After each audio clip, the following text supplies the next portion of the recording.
Hey guys, welcome back to the channel. Today we're taking a quick look at the Ibanez RG631-ALF. I actually remembered the model number.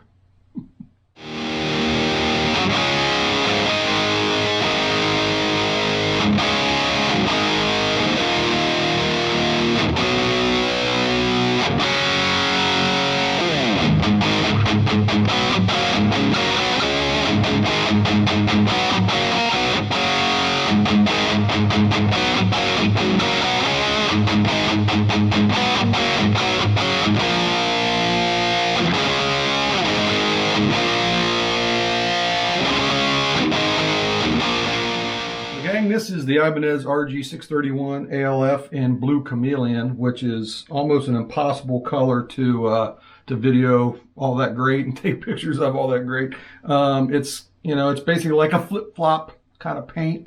I've wanted one of these since, probably since maybe I saw Red Beach playing. One of these. I think it was a Kramer that had this kind of paint on it. This kind of paint seemed to me pretty popular. Maybe like in the late 80s, you even saw it like on cars and stuff like that. But it's, the kind of paint that, depending on the angle, it changes colors. Usually when you're looking at this guitar, just normally it appears green. When you're in the playing position and look down, very often the whole thing will look kind of like a violet, violet purple. But it basically shifts from like greens and blues and purples. Like I said, I've wanted one of these, color guitars for a long, long time.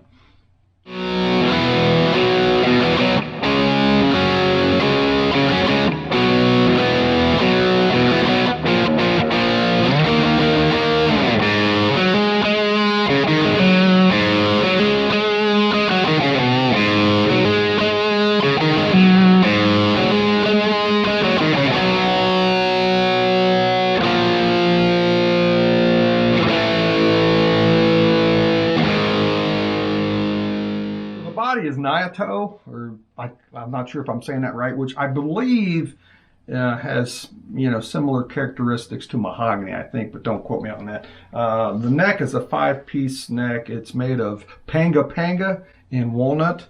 Don't ask me what panga is. Some kind of wood, I'm sure. Very nice neck though. It's got the Nitro Wizard profile. Pretty thin.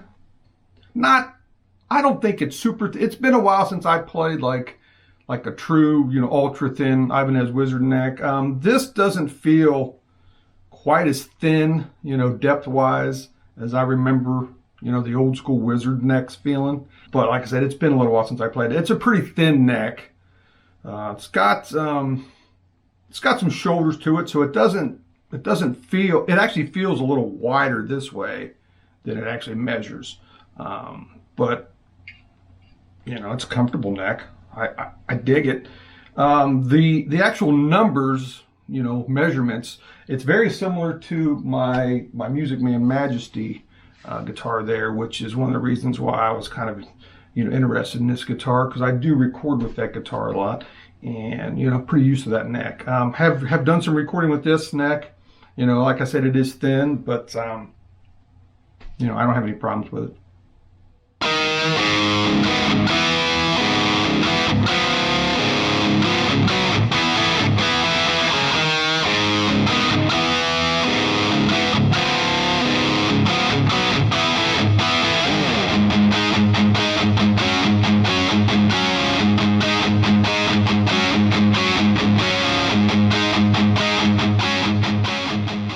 Some of the other specs on the guitar. It has an ebony fretboard, and it's got 24, I would call them, I guess you'd call them jumbo frets. They're not the biggest jumbo frets I've ever seen, but they're pretty good size. They're not stainless steel, which would have been awesome, but they are that cryogenically treated fret that Ibanez does, wherever they do that, I guess they freeze the frets to make the metal, basically as hard as they can get it. They're really, really nice frets. They're polished really, really nice. The fret ends are superb. I've got an Ibanez Prestige in my collection that has basically Ibanez top of the line frets on it. And I'll be honest with you, the fret edges on this guitar is just as good as that guitar.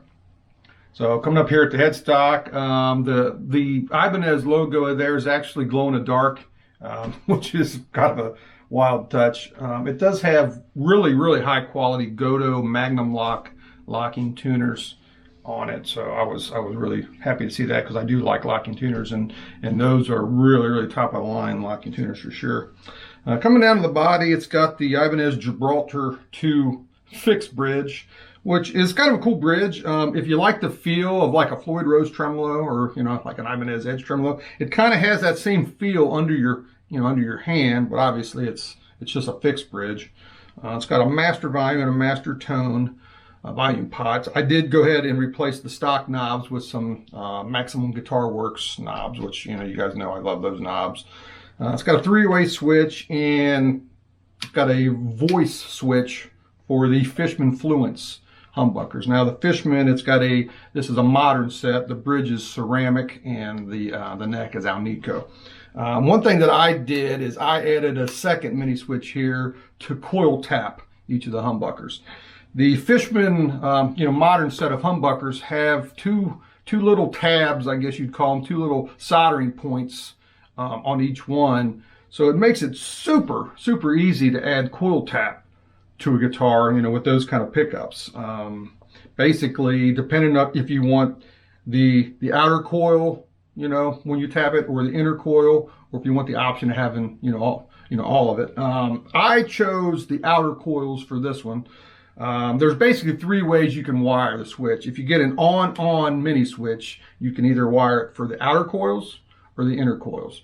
If you do an on mini switch, you can actually wire it so you can, in one position you can have the outer coils, in the off position basically it's humbucker, and then in the other position you get the inner coils. I don't think there's a super amount of difference between the outer coils, being active, or the inner coils. So I just went, the easy route, and just did, when I have it in the up position, it's the outer coils. When it's down, it's the full humbucker.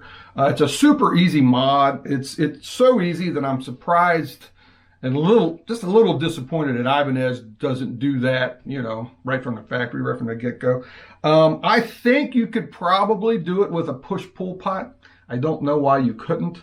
But the Fishman system uses 25K pots.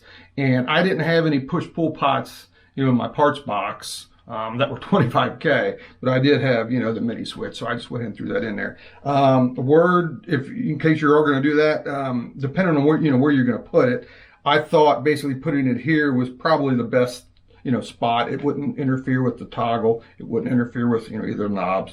I did have to route just a little bit of the wood under the pickguard away to make room for that switch. It's basically, these mini switches are all the same size. The Ibanez, obviously has a, different color, and it's got a little bit different kind of switch tip on it. Would have probably preferred to put a black one in there. I didn't happen to have one, so I just went with, what I had on hand there. But like I said, you will have to remove a little bit of material, not a lot, but just enough to get that, switch there. And like I said, if you're going to put it somewhere else, if you wanted to put it maybe here or like here, there's probably room, obviously. The route under the pickguard comes to about here. So if you wanted it like down here or something like that, you'd have to do some extensive routing. So I just went, basically for the easy route and put it there. But definitely, I think it's such an easy, mod to do that, I think everybody should probably do it if they want to, access the ability to, have the coil taps.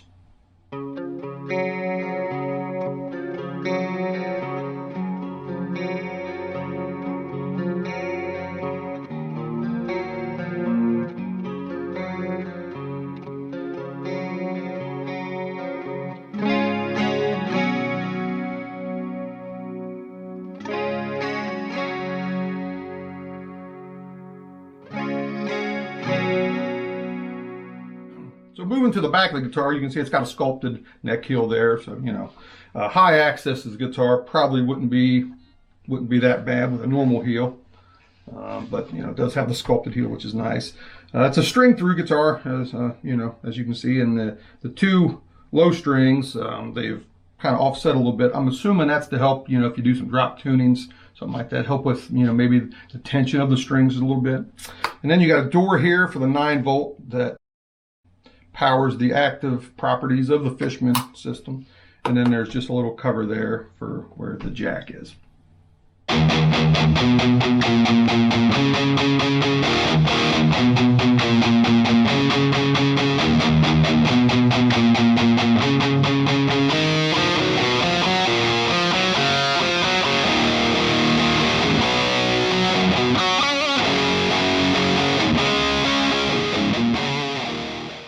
One thing I will bring to your attention, the nut, it's just a black plastic nut, which is, I mean, you know, it's cut actually really nice, which is nice, but it's a little disappointing to, you know, to not have like, maybe like a tusk nut or something on there. I'm probably going to replace the nut with, I'll probably do a tusk nut. Normally, a lot of times I'll do a bone nut, but I'd like to keep the nut black.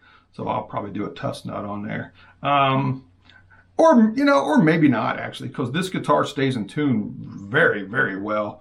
So, you know, maybe a tusk nut's not really needed. It was just, you know, normally you hear plastic nut and you think, oh, that's got to go. I got to replace that. But, you know, having said that, like I said, the guitar stays in tune fine. You know, there's no tuning issues. You know, the slots are cut good. So, I don't know, maybe I'll just leave that nut there.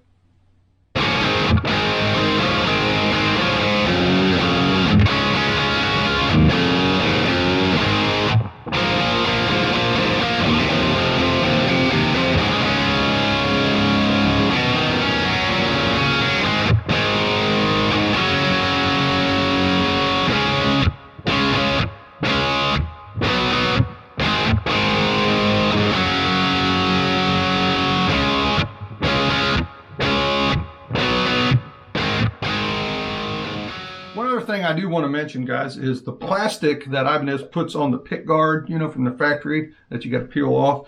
It was a bear to get off, and it left like adhesive residue all over the pick guard. It took me forever to clean it off. So I don't know if it was just mine, it was a fluke, or if it's just the kind of plastic that Ibanez is using. But you know, normally you can just peel that stuff right off. But it was like I said, it was a nightmare to get off. And then under every screw, you know, I had to do work to get, you know, the plastic out of there, and you know, like I said, all the residue off there. So I might have just been mine, but I'd like to know if anybody else has ran into that too.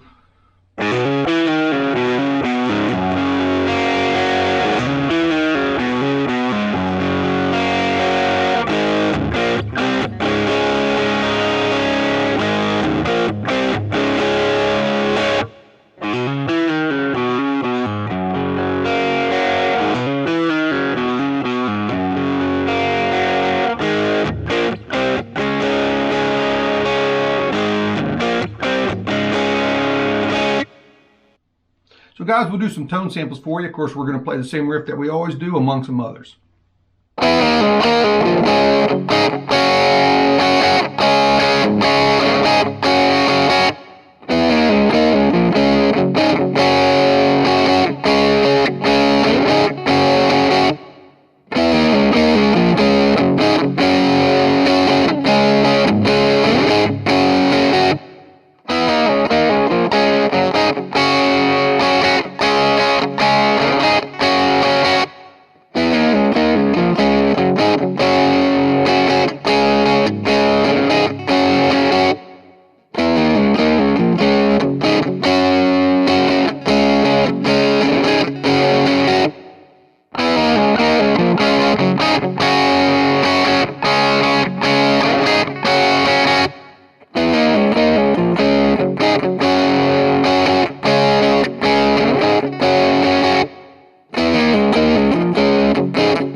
Okay, guys, a few other things. The guitar does come with shower strap locks, you know, directly from Ibanez. I went ahead and took those off, and I put on the locks brand locks, you know, that I use on everything. The side inlays are lumen lay, so they do glow in the dark. The fret inlays here, you know, on the face of the neck are the offset small, you know, mother of pearl dot inlays, which are nice. And the neck finish on the back of the neck is like a natural finish. You can kind of feel the grain in there. Like I said, really comfortable neck. I would, you know, if you've never played a thin neck Ibanez, you might want to try one out before you order one of these, you know, sight unseen. It's some people love the profile, some people hate the profile, some people are kind of like me, and it's just, you know, it's just another neck profile. I don't really love it or hate it. I don't have any problems playing it. It is what it is. All right, guys, that'll about wrap up the quick look of the Ibanez RG631-ALF. I want to thank you for checking out with me. We'll see you next time.